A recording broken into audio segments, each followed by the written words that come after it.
స్తుతించుడి ఎల్లప్పుడు దేవుని స్తుతించుడి ఆయన పడక్రమ కార్యముల్ బట్టి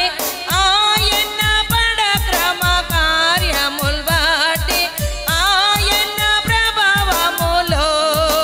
ఆయన ప్రభావములో ఎల్లప్పుడు దేవుని స్తుతించుడి